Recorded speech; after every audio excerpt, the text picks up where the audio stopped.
Have you ever wondered why women feel so deeply, sense so quickly, and remember so vividly? Why one conversation, one tone, or one look can mean so much more than the words themselves? The truth is, women are not confusing, they are complex. And complexity is not chaos. It's intelligence expressed through emotion. Science now tells us that the female brain is literally wired for connection. Studies from the female brain by Luann Brizendine show that a woman's neural pathways light up differently, not to dominate, but to understand. She reads emotion like a language. She feels the room before she speaks. She anticipates not to control, but to protect the bond. Why understanding women requires emotional, not just logical intelligence. That's a question that challenges how we've been conditioned to think. For so long, we've measured understanding by how well we can explain or analyze. We've treated emotions like they're irrational intrusions into logic, as though the heart and the mind live in different worlds. But women remind us that they don't, that real intelligence is not only about what you know, but what you feel. Think about it. Logic organizes, but emotion connects. Logic builds the structure, but emotion gives it life. A woman's way of thinking doesn't separate these two. She allows them to coexist, to complement each other. When she listens, she's not just hearing the words, she's feeling the energy behind them. When she makes a decision, it's not only based on facts, but also on how those facts impact people, relationships, and meaning. This is where many misunderstandings between men and women begin. Men are often taught to solve emotions, to fix them, to make them go away. Women, on the other hand, experience emotions as information, not something to be eliminated, but something to be understood.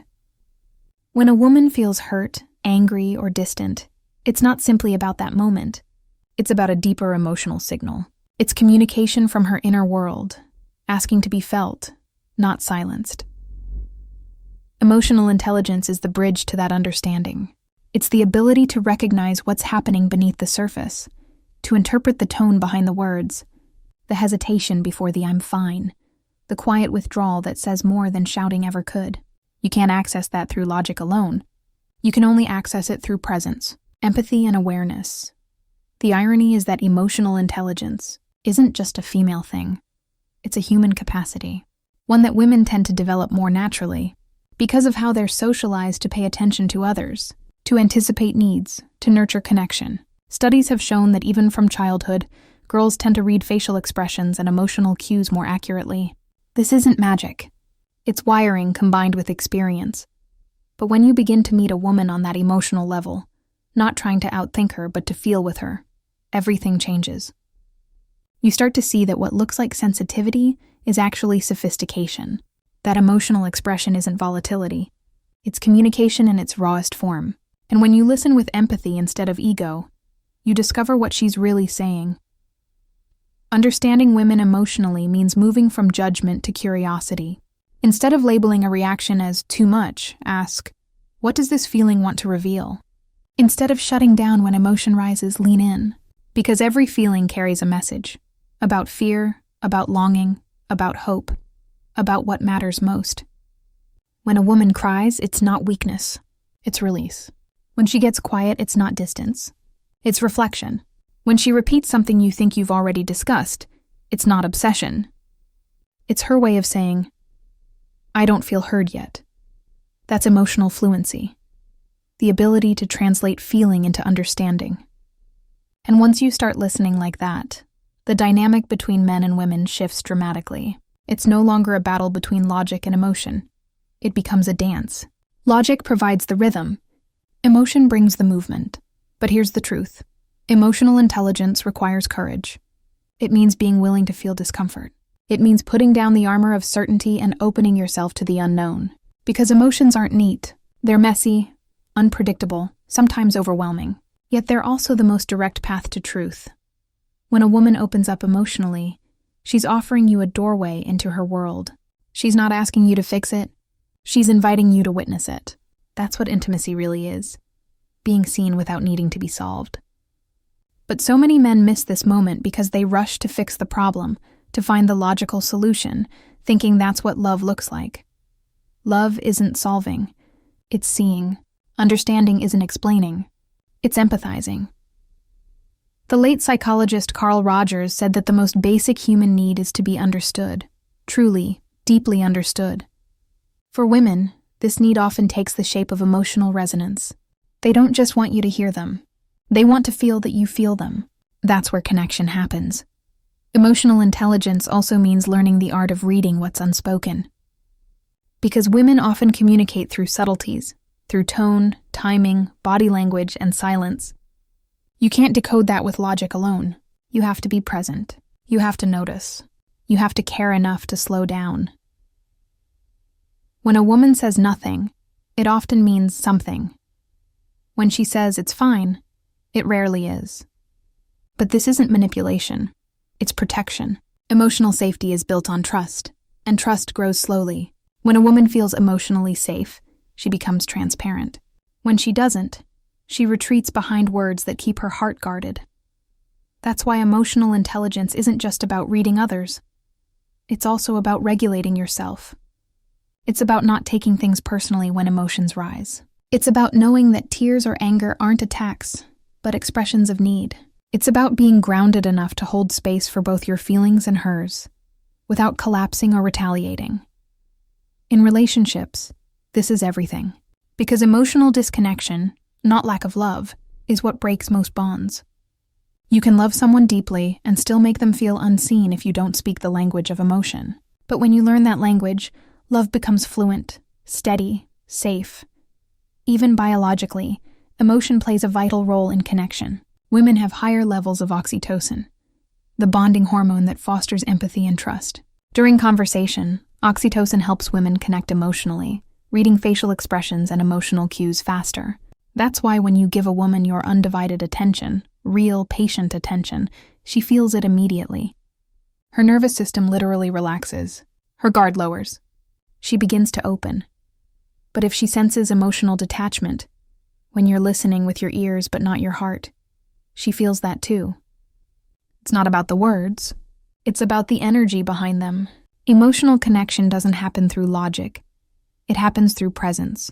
And that's where many relationships get lost. Logic says, I'm listening. Emotion asks, are you feeling me? Logic says, I didn't mean to hurt you. Emotion asks, can you see that I am hurt? Logic says, you're overreacting. Emotion asks, can you hold me while I feel this? To understand women, you must understand this duality. Emotion is not an obstacle to reason. It's a form of reasoning in itself. It's an ancient intelligence, encoded through evolution, designed to protect, connect, and guide. Women feel before they think, not because they're impulsive, but because emotion is their radar. It's how they detect truth beneath appearances. It's how they know when something's off, even when it looks fine on paper. That's not intuition as a mystery. That's intuition as pattern recognition, refined through sensitivity and memory. So, when a woman's emotional response seems disproportionate, it's not random. It's connected to layers of experience, the present moment lighting up echoes of the past. Emotional intelligence allows you to meet her in that depth without judgment, to ask, what does this feeling remind you of? Rather than, why are you overreacting? When you respond with empathy, you're not only soothing her, you're also rewiring trust. The brain remembers safety. Each moment of understanding becomes a new imprint, teaching the nervous system that it's safe to feel, safe to speak, safe to be seen. This is the power of emotional intelligence. It transforms connection into healing. It turns communication into communion. It creates relationships where both logic and love can thrive. Understanding women through emotion also means understanding their capacity for empathy. Women often absorb the emotional energy around them. They feel others' moods almost physically. That's why emotional environments matter so much. A woman can walk into a room and sense tension before a word is spoken. Her body feels it. In her chest, in her stomach, in her breath. This sensitivity can be exhausting, but it's also extraordinary. It's the reason women often become the emotional anchors in families, friendships, and workplaces. But when that empathy goes unreciprocated, when she's expected to hold everyone else's emotions while no one holds hers, it leads to emotional fatigue, even burnout. That's where emotional intelligence from others becomes not just important, but essential. To love a woman is to create a space where she can put down what she carries. To understand her is to let her know she doesn't always have to be the strong one, the understanding one, the one who manages everyone else's feelings. When she feels that, when she feels emotionally supported rather than drained, her energy transforms. She softens, not because she's weak, but because she finally feels safe. Her creativity expands, her joy deepens.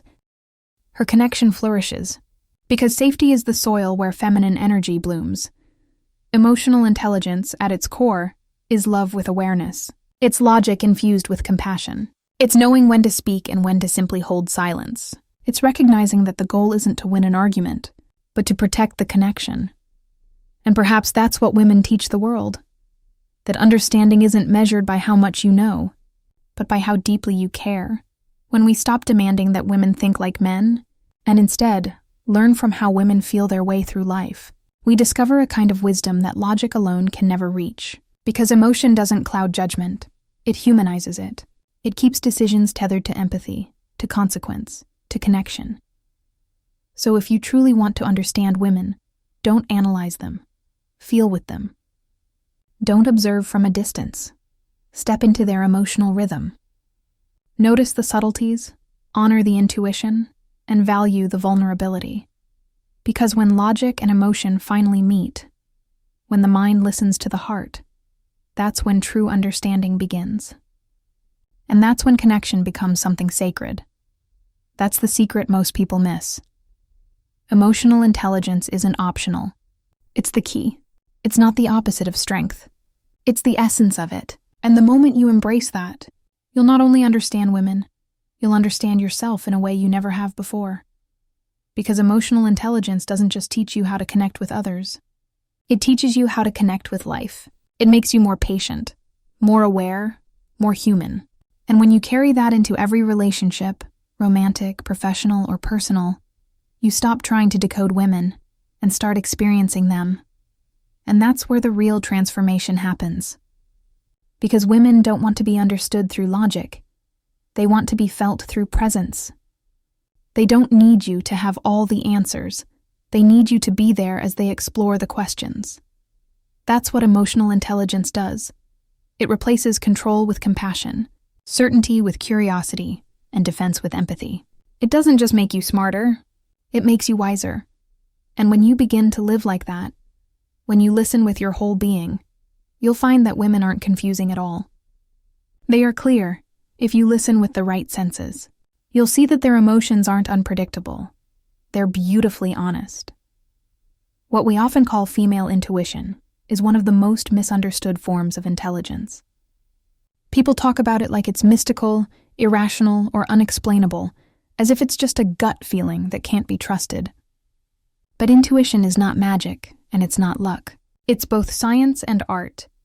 It's the brain and the body working together, quietly gathering information, processing patterns, and translating emotion into insight before the conscious mind can catch up. Women, in particular, are experts at this form of intelligence, not because they were born with a supernatural gift, but because their brains and hormones evolved to make connection, empathy, and awareness their most powerful tools for survival. Let's start with the science. Neuroscience has shown that the female brain has a larger corpus callosum, the bridge that connects the left and right hemispheres. This allows information to travel more fluidly between logical reasoning and emotional processing. That means when a woman makes a decision, she's not just thinking with logic. She's integrating data from feeling, memory, context, and body language. Her intuition is her brain's way of saying, "I've seen this before. I've felt this before. Here's what it means." It's a kind of rapid emotional mathematics, a subconscious computation of countless subtle cues: tone, micro-expressions, timing, shifts in energy. And this isn't abstract. Studies from places like Cambridge and Stanford have confirmed that women outperform men in reading emotional expressions, especially micro-expressions that flash across the face for only a fraction of a second. Their mirror neuron systems, the brain circuits that simulate what others feel, are more active. That's not superstition. That's biology. But intuition doesn't live in the brain alone. It also lives in the body. The gut-brain connection is very real. The vagus nerve links emotional perception to the physical sensations in your stomach, heart, and skin. When a woman says, "Something doesn't feel right," she's not being dramatic. Her nervous system is literally detecting mismatch or danger before her conscious mind has words for it. Her body is an antenna tuned to emotional frequency. Now, here's where intuition becomes art. Science can explain how it works, but art explains why it matters. Because intuition isn't just data processing, it's wisdom guided by empathy. It's how women navigate complex emotional landscapes where logic alone would fail. Logic can tell you what's happening, but intuition tells you what it means. It fills in the spaces that data can't reach. Think of a mother who wakes up in the middle of the night, just seconds before her child cries, or a partner who senses something is wrong without any visible signs. That's intuition at work, pattern recognition informed by emotional memory. It's a synthesis of biology, experience, and compassion. And the more emotionally intelligent a person becomes, the more finely tuned their intuition gets. But what makes female intuition an art form is its sensitivity to nuance. It's the ability to read between words, to notice what's not being said, to interpret silence not as absence but as signal. It's the reason women often sense when someone is in pain even when they smile. Their attention is not limited to surface. It moves fluidly between layers. And this sensitivity is not weakness, it's strength. It's the ability to hold paradoxes, to know something without being able to prove it yet, to trust feeling as much as fact. The female brain doesn't need everything to be linear, because it sees patterns in spirals. Where logic builds in straight lines, intuition weaves a web, interconnected, alive, responsive. This is also why intuition can feel like art. It's deeply personal.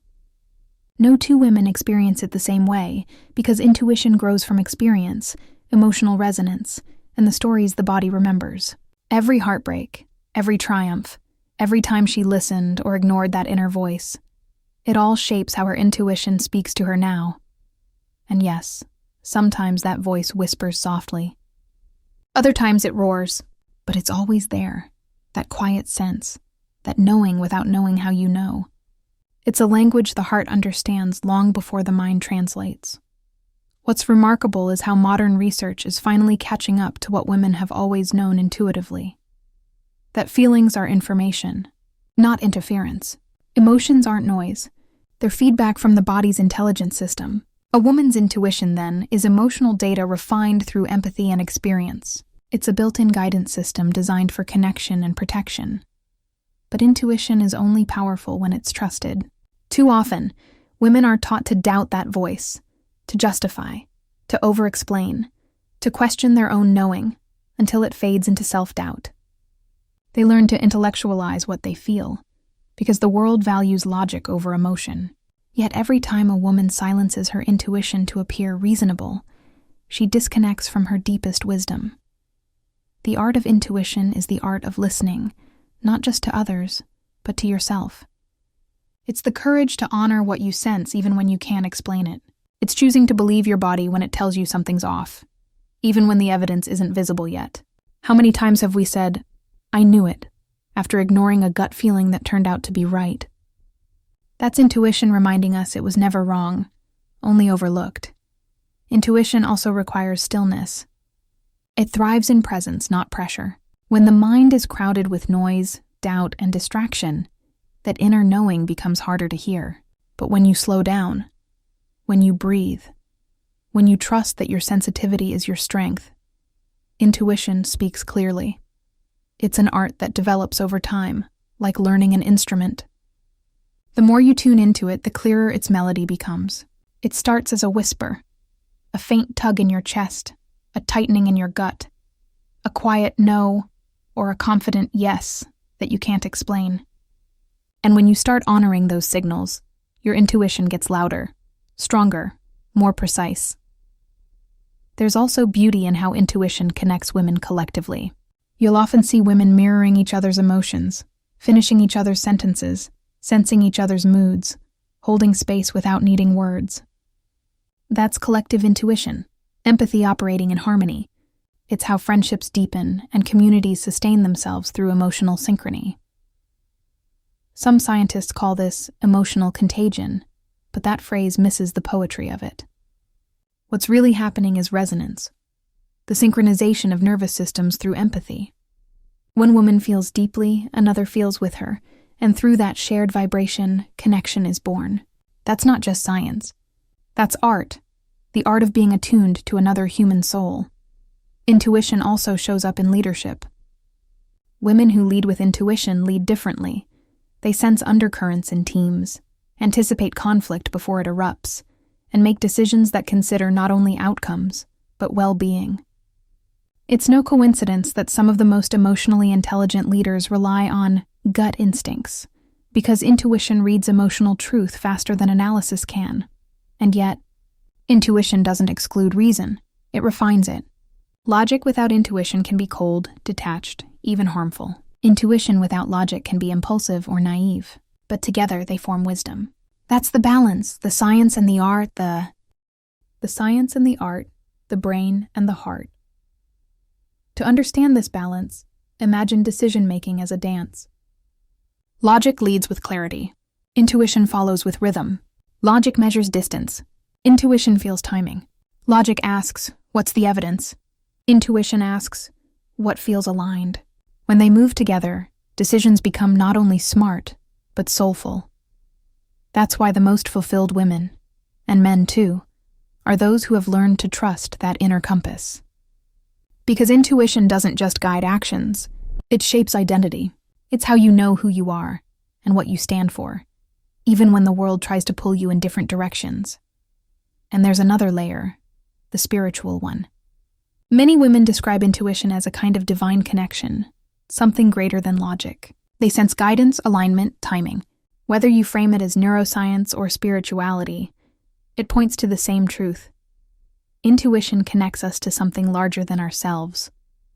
It's a bridge between the conscious and the subconscious, between thought and truth. When you start to trust that bridge, you stop chasing constant validation. You stop needing every decision to make sense on paper. You begin to live with flow, guided not by control, but by clarity. That's when intuition becomes not just a tool, but a way of life. Women who live intuitively radiate a quiet confidence. They don't rush, they don't force, they sense timing. When to speak, when to pause, when to walk away. Their energy feels grounded yet fluid, soft yet certain. That's the art of feminine intuition. Power expressed through presence, and this presence changes everything. Relationships, work, creativity, even health. Because when you honor intuition, your nervous system relaxes. You're no longer battling your own knowing. You move from anxiety to alignment. The body and mind stop fighting each other and start collaborating. Intuition, then, is the meeting point of all intelligence, mental, emotional, physical, and spiritual. It's not guessing, it's remembering.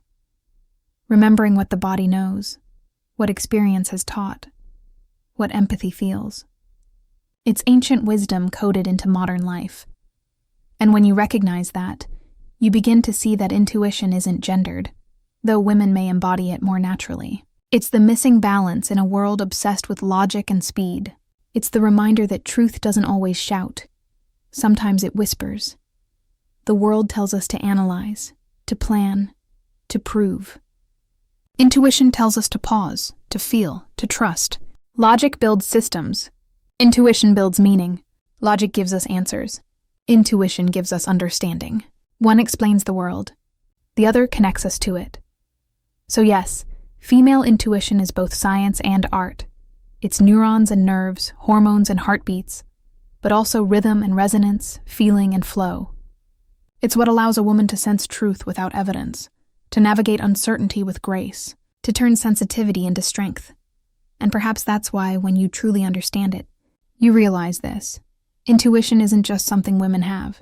It's something women are. It's the living expression of how emotion becomes wisdom, how empathy becomes awareness, and how the heart and mind, when they work together, create a kind of knowing that no formula could ever replace. That is the essence of female intuition. Not magic, but mastery. Not mystery, but attunement. It's science illuminated by art, and art grounded in science.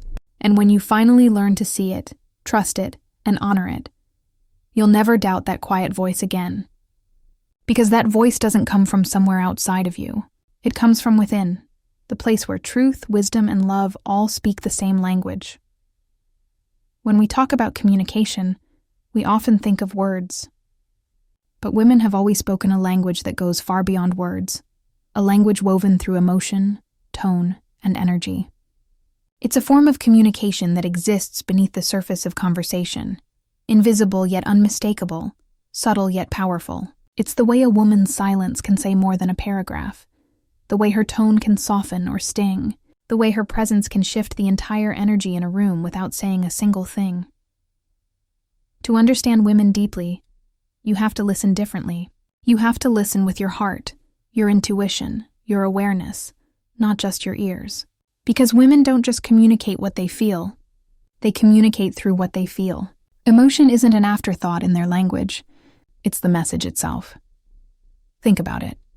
When a woman says, "I'm fine," she could mean 1,000 different things, depending on the tone, the pause, the breath, the expression in her eyes. To a surface listener, it's just 2 words. But to someone attuned to her emotional rhythm, it's a full sentence of subtext. "I'm hurt, but I don't feel safe enough to say it," or "I need you to notice," or "I'm protecting myself." That's the art of emotional communication. It's multidimensional. Every word carries energy, and women often speak in that energy more than in logic. Their tone, pacing, and inflection reveal how connected or disconnected they feel. Their emotional state becomes part of the conversation. This kind of communication comes from deep biological and social roots. From early development, girls are encouraged to notice emotional cues, facial expressions, gestures, social tension. Their brains, especially the areas responsible for emotional recognition, become finely tuned to these signals. Over time, this creates an intuitive fluency, the ability to sense, adapt, and respond to emotional energy almost instantly. When a woman communicates, she's rarely conveying just information. She's sharing experience. Her emotions become the medium. When she tells a story, she doesn't just relay facts. She invites you into how it felt. When she offers advice, she's not only giving logic, she's giving empathy. When she's upset, she doesn't just want you to hear the words. She wants you to feel their weight. That's why when you respond to a woman emotionally, not just intellectually, she relaxes. She feels seen because you're not just hearing her. You're feeling her message, and that feeling is everything. But here's what many people miss. Women's emotional communication isn't random. It's precise, purposeful, and layered. When a woman's voice trembles, it's not weakness. It's honesty breaking through restraint. When she raises her voice, it's not aggression. It's desperation to be heard in a world that often tunes her out. When she goes quiet, it's not indifference. It's self-protection. A retreat to safety until understanding feels possible again. Emotions are data, and women are natural analysts of that data. They sense shifts in tone, in energy, in timing. A woman can tell when someone's mood changes the second they walk into a room. She can feel tension before it's spoken, harmony before it's expressed. This isn't guessing, it's attunement. Her nervous system is constantly reading feedback from her environment, processing it through empathy and memory. That's why a woman's energy can be so magnetic. It's alive. When she's joyful, the whole room brightens. When she's anxious, the air feels tight. When she's calm, others breathe easier. Women move through the world broadcasting emotion like a frequency, and those tuned into it can feel it even without eye contact or conversation. Energy is the subtext of all communication, and women are masters of this subtle art. They sense when someone's words don't match their vibration. When a person says, "I'm okay," but the energy says otherwise. Their intuition catches that dissonance instantly. That's why women can seem suspicious or too perceptive, because they feel when something doesn't add up. The science behind this lies in mirror neurons and empathy circuits that allow the brain to simulate others' emotions, creating a shared energetic field. But emotional and energetic communication also demand sensitivity, and that sensitivity can be both gift and burden. When a woman is constantly surrounded by emotional noise, her system can become overloaded. She absorbs unspoken tension, unresolved anger, collective sadness. That's why emotional boundaries are essential. A woman who doesn't protect her energy can find herself feeling emotions that aren't even hers. Healthy communication begins when both people honor the emotional language at play. That means slowing down, paying attention to tone as much as to content, asking not just "what are you saying," but "what are you feeling?" Because feelings are where truth hides. When a woman expresses emotion, especially anger or sadness, she's not trying to manipulate. She's trying to connect. She's saying, "I need you to meet me where I am." The mistake is responding with logic when she's speaking from feeling. She says, "I feel alone," and logic replies, "But I'm right here."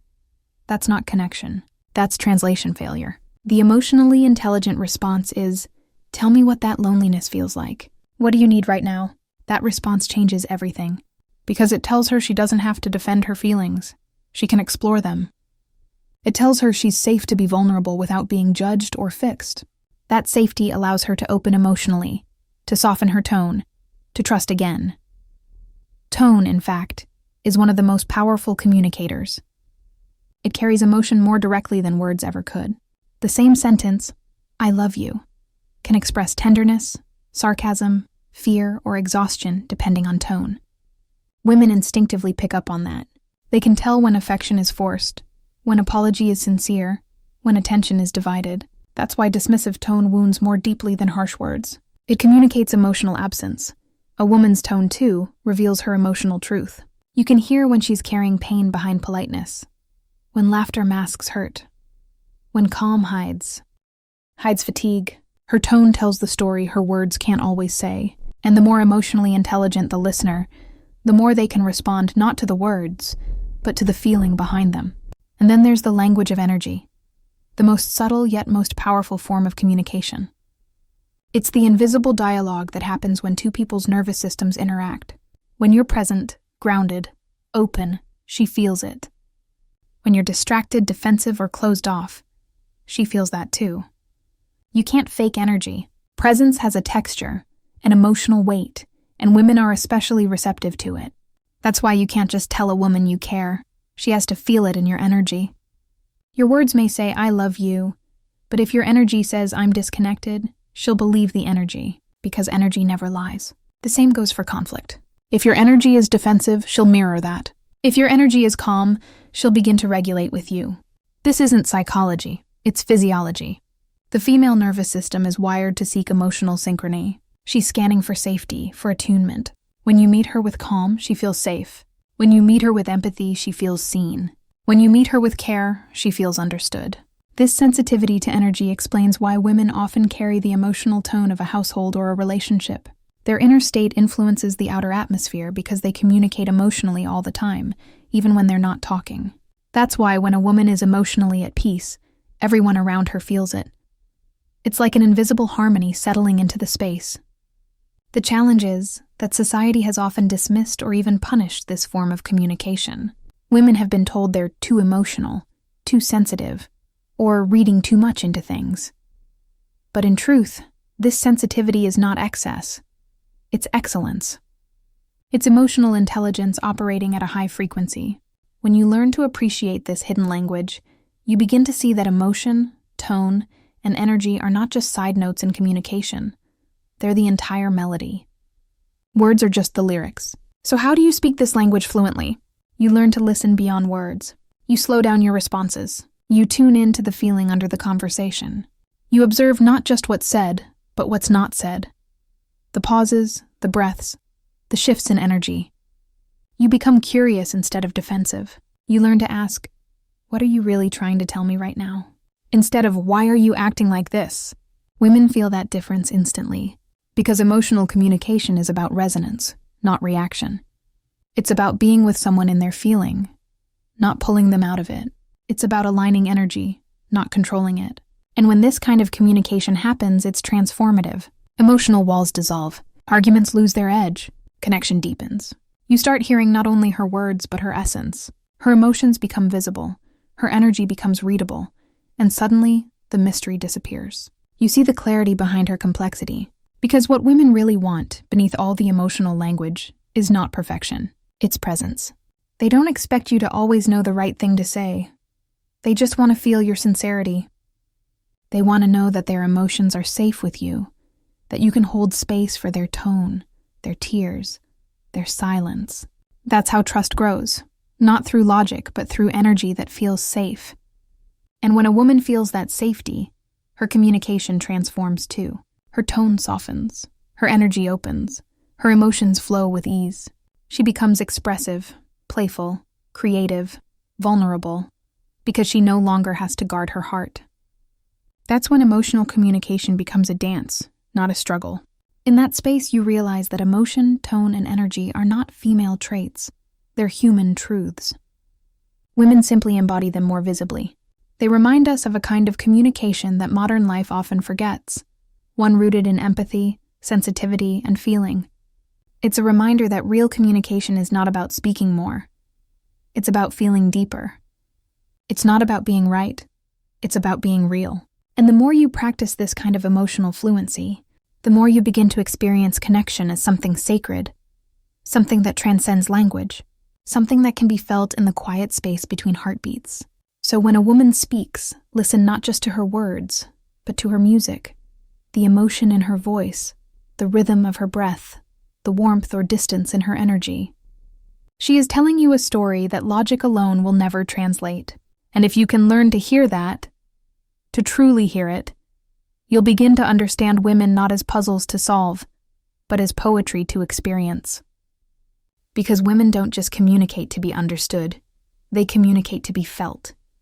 And when you meet them there, in that unspoken language of emotion, tone, and energy, you discover a truth that words could never express, that connection isn't spoken, it's sensed. And that is where real understanding begins. Have you ever noticed that when a woman walks into a room, she doesn't just see what's happening, she feels it?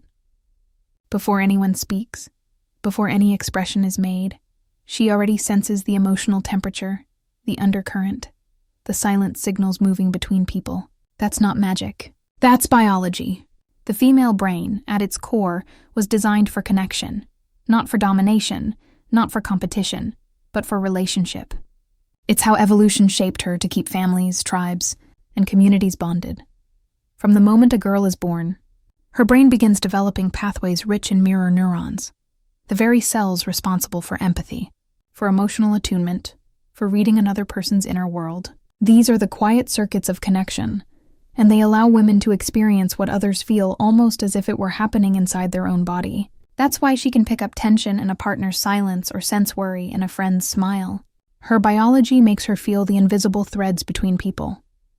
Science has found that women's limbic systems, the part of the brain that governs emotion, bonding, and memory, are larger and more active than men's. This isn't a flaw or a quirk. It's a feature. It means that for a woman, emotion is not a distraction from logic. It's part of how logic works. Emotion helps her store memory, predict outcomes, and make choices that consider not only what's right, but who's affected. She's wired to care, to connect, to protect. Historically, this capacity kept groups alive. In early human societies, while men hunted or guarded, women coordinated networks of communication, who needed food, who was hurt, which child was missing. They were the emotional web holding the social structure together. Their survival depended not on outcompeting each other, but on collaborating, sensing, and responding to one another's needs. That evolutionary heritage still lives within her nervous system today, and yet modern culture often rewards the opposite: competition, control, individualism. Women are told to climb, to outperform, to suppress sensitivity as if it's a liability. But when a woman disconnects from her nature, from that deep relational intelligence, she loses her grounding. She begins to chase validation instead of meaning, performance instead of connection. The truth is, her power was never meant to be in competing. It was meant to be in connecting, to herself, to others, to purpose. Even the female hormonal system supports this truth. Estrogen enhances verbal fluency, memory, and emotional awareness.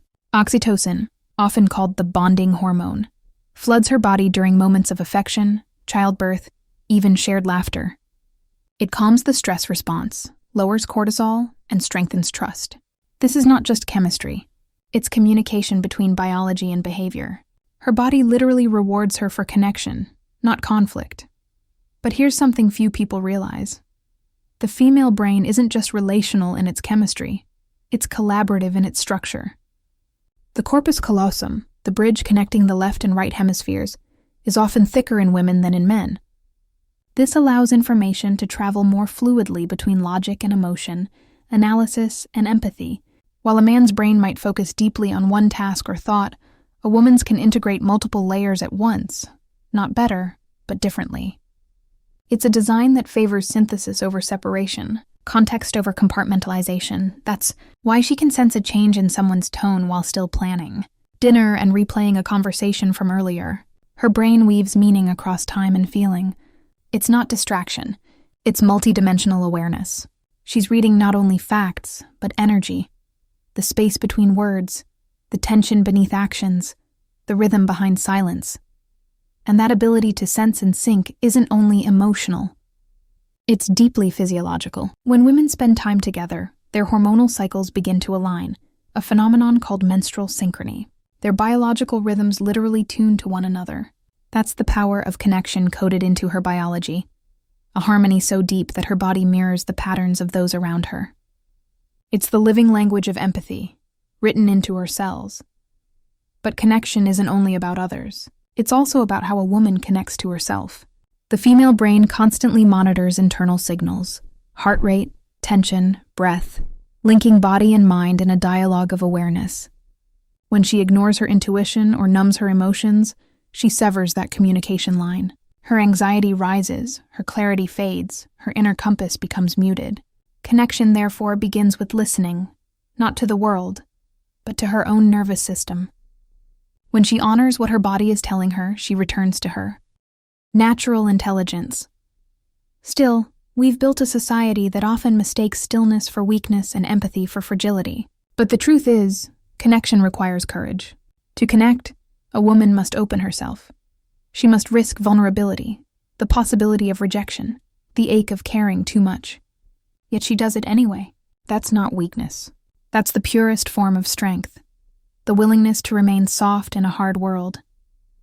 In professional spaces, when women lead with connection, they don't diminish authority. They redefine it. They bring inclusion where there was hierarchy, collaboration where there was rivalry. They listen, they nurture, they bridge. And through that, teams grow stronger, communication becomes honest, and trust becomes the foundation for success. It's no wonder research shows that companies with more women in leadership roles often have higher engagement, greater innovation, and more stable cultures. Connection fuels progress. This is the paradox of the female brain. Her greatest power is not in conquering others, but in harmonizing with them. She doesn't seek to dominate the room, she transforms it. Her presence calms chaos because her mind instinctively seeks coherence. She doesn't fight for space, she creates it. She doesn't lead through fear, she leads through belonging. And that's the kind of intelligence our world is desperate for right now. A form of intelligence that values understanding over ego, empathy over efficiency, collaboration over competition. It's not feminine or masculine. It's human at its highest form. But women have carried it, lived it, embodied it for generations. Think about how a mother senses her child's cry from another room. How she can tell, without words, whether it's hunger, fear, or fatigue. That's not guessing. That's attunement. Her brain and heart are in constant dialogue, reading cues beyond sound. That same sensitivity is how she navigates friendships, workplaces, and relationships. She's scanning for harmony, for safety, for signals of disconnection that others might overlook. But imagine the exhaustion when that connection is one-sided. When she's giving, reading, sensing, adapting. Yet no one pauses to ask, what do you need? Connection to thrive must be reciprocal. Her brain was designed to bond, not to bear the emotional labor of everyone around her. That's why one of the greatest gifts to a woman is being seen. Truly seen, not as a caretaker, but as a whole being whose need for connection includes her own nourishment. The female brain doesn't crave power in the traditional sense. It craves resonance. It wants to be in environments where what she gives comes back as understanding, where her empathy is not drained but valued. When that happens, when her connection is met with respect, she flourishes. Her creativity expands, her intuition sharpens, her vitality rises, her biology rewards balance. Even spiritually, this truth echoes. Ancient traditions viewed the feminine as the life force of union, the energy that bridges earth and spirit, self and other, logic and love. In modern neuroscience, that same truth reappears in data. Connection is not just emotional, it's regenerative. It reduces inflammation, strengthens immunity, and even extends lifespan. A woman's biology is literally telling her, "You are meant to connect." So when we try to make her strong by cutting her off from her emotional intelligence, we're not empowering her. We're rewiring her against her design. Real empowerment isn't about forcing women to act like men. It's about honoring the intelligence that's already within them, the one that feels, senses, and connects on levels science is only beginning to measure. And maybe that's the greatest revelation of all. The female brain doesn't compete because it doesn't need to.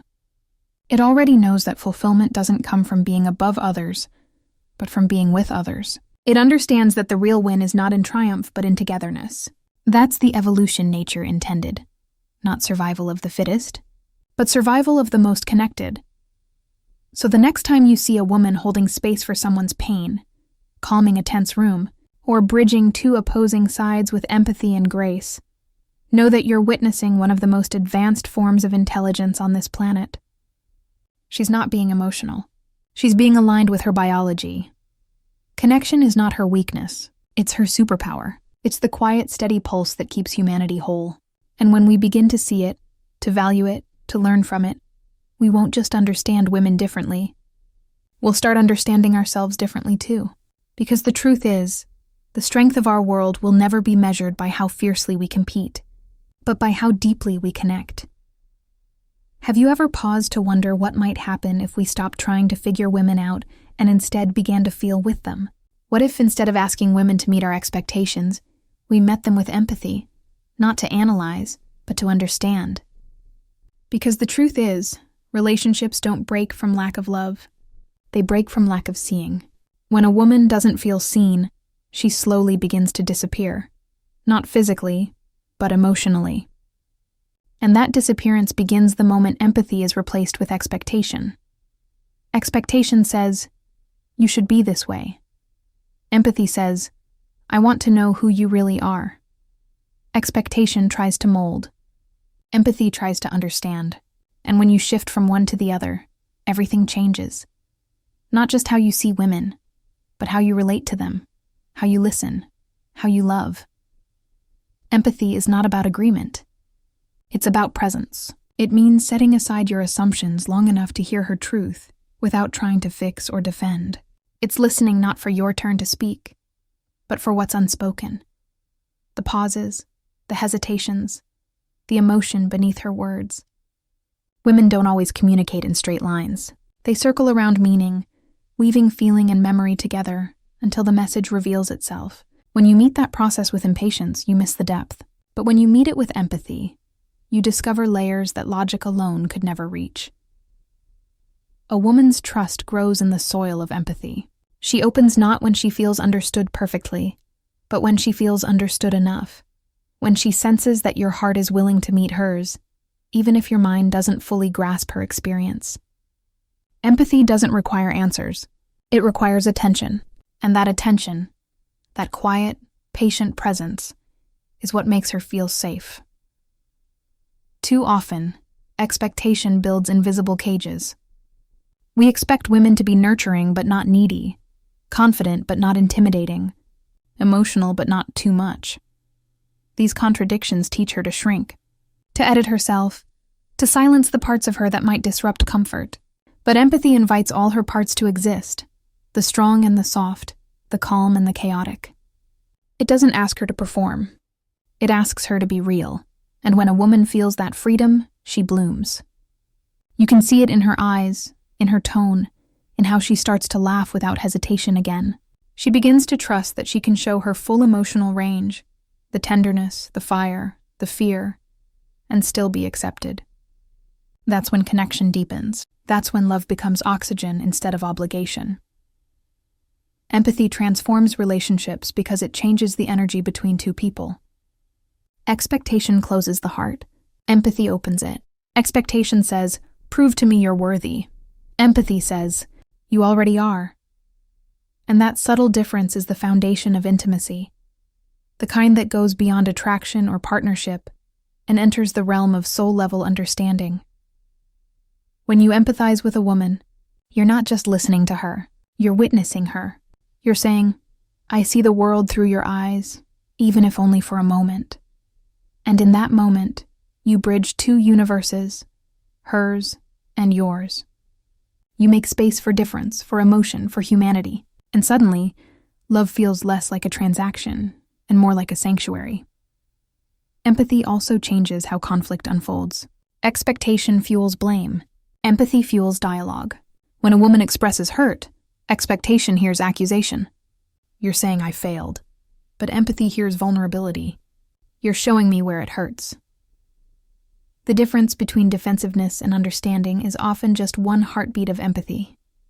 When a man can pause in that heartbeat, soften his response and say, "I hear that this really affects you," walls come down.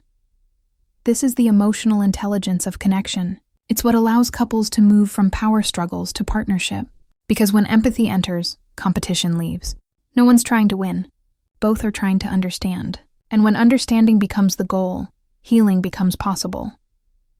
Think of empathy as emotional translation. Women often communicate in emotional language, while many men are trained in logical response. When she says, "You never listen," she's not literally saying, "You've never listened once." She's saying, "I feel invisible." When she says, "You don't care," she's not demanding proof of care. She's expressing disconnection. Empathy doesn't take words at surface value. It listens for the meaning underneath. In friendships, empathy turns ordinary bonds into sacred ones. A woman who feels heard becomes loyal, authentic, generous. She mirrors back the same emotional intelligence she receives. But when expectation dominates, friendships become comparison games. Who's more successful? Who's more admired? Who's doing life right? Empathy dissolves that competition and replaces it with compassion. It says, "Your success doesn't threaten me. Your pain doesn't burden me. I'm here with you." Empathy also transforms how we see women collectively, not just as individuals, but as a reflection of humanity's emotional wisdom. When we stop expecting women to suppress their feelings, we begin to value emotion. Decisions, even their own bodies. But empathy says, "Teach me." It allows a man to see that he doesn't lose power by listening. He gains wisdom. That shift, from knowing to learning, transforms not just romantic love, but the entire way genders relate. Imagine what happens in a relationship when both people lead with empathy. She no longer feels like she must fight to be understood, and he no longer feels like he must fix everything. Instead, both are free to be curious, to explore each other's emotional worlds without fear of judgment. Love becomes a living dialogue, one that grows deeper with every honest exchange. Empathy also changes the tone of attraction. When you see a woman with empathy, you stop seeing her as a puzzle to solve or a role to fill. You see her as a full, multidimensional being, body, mind, heart, and history. That kind of seeing makes intimacy richer because it's based on presence, not projection. You stop chasing ideals and start cherishing reality. The truth is, women don't want perfection. They want connection. They don't need someone who has all the answers. They need someone who stays when things get uncertain. Empathy is the staying power of love.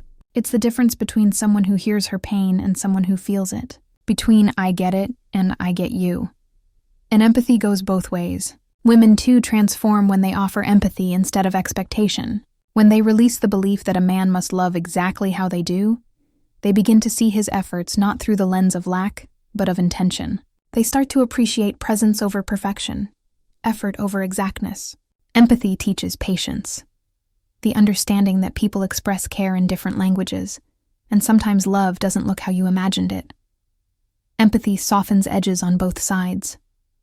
It invites humility, compassion, and forgiveness. It creates emotional safety, the kind that allows two people to tell the truth without fear. It says, "You can be imperfect here, and I'll still choose to understand." That's how love survives, not by avoiding pain, but by staying present through it. When you see women through empathy, you stop reacting to their emotions and start respecting their depth. You realize that tears are not manipulation but release, that silence is not distance but processing, that anger is not disrespect but a signal of unmet need. Empathy turns confusion into clarity because it asks the right question, not, "What's wrong with her?" but "What might she be feeling?" And when that question becomes natural, love becomes effortless. The dynamic shifts from performance to authenticity, from judgment to curiosity. You begin to see that women are not asking for control. They're asking for connection. They don't want to win arguments. They want to be understood. That shift, from expectation to empathy, is what allows love to mature. It moves relationships from attraction to appreciation, from romance to resonance. It transforms them from temporary infatuations into lifelong partnerships. Because empathy doesn't fade when the spark does. It becomes the spark. It keeps two people emotionally alive, even when life gets heavy. Ultimately, seeing women through empathy means seeing their humanity fully, not as ideals, not as caretakers, not as emotional translators, but as whole beings. It means realizing that her sensitivity is not a demand, her strength is not a threat, and her emotion is not a weakness. It's a language, one that invites you into a deeper way of relating, if you have the courage to listen. And when you begin to listen with empathy, really listen, you'll notice something profound. She softens, not because she's changed, but because she finally feels safe enough to be herself. And that is the most powerful transformation of all. Because when a woman feels safe, she doesn't just love you, she inspires you. She brings out the parts of you that you didn't know how to reach. She calls you to feel, to grow, to connect. Empathy is not only how you understand a woman, it's how you evolve as a human. It's how relationships become mirrors that reflect not who we were, but who we're becoming. And that's why, once you start seeing women through empathy instead of expectation, you'll never want to go back. Because love built on empathy isn't fragile, it's infinite.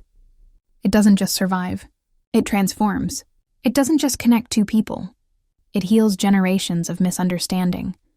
That's the quiet revolution of empathy. It changes how we love, how we listen, how we live. It reminds us that the goal was never to control one another, but to understand one another.